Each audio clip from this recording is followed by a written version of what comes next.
Live from London, I'm Mark Barton. And in New York, I'm Vonnie Quinn. This is Bloomberg Markets.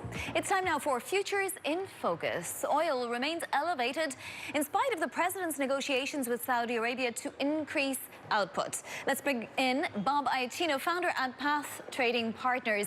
We're down just a little bit today, Bob, but it is a shortened week. What do you anticipate will happen down there at CME Group?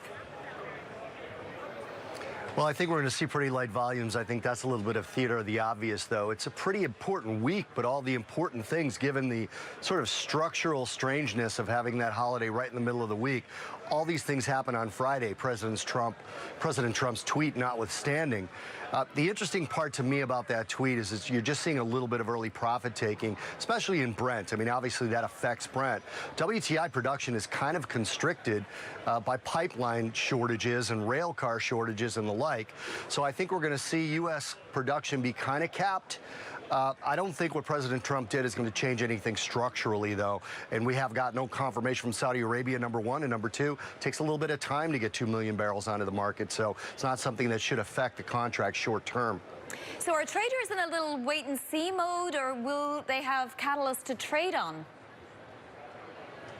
No, they're going to be in a wait-and-see mode, especially this week. The EIA data, you know, crude oil is interesting because we get the most important data every single week, as opposed to most other markets where the economic data or earnings even are quarterly or monthly. So every single week we're looking at that EIA data. And the most important thing on that, which is going to come out Thursday instead of Wednesday, is this refinery utilization. That's really going to be the catalyst going forward, because that's not showing demand estimates, that's showing demand. And we've gone from 91.8% on RU all the way up to 97.5, which in the physical oil space is pretty much considered full capacity, given that refineries always have a small portion of them in maintenance or repairs or other little aspects of closure. So briefly, Bob, it is peak driving season, July 4th and all. What do you anticipate will happen at the pump? Well, I think, unfortunately, we're going to stay elevated through that and probably a little bit longer. The seasonality has switched out. We used to fall speculatively in the middle of June toward the end of the summer. It's extending out to about probably early August now.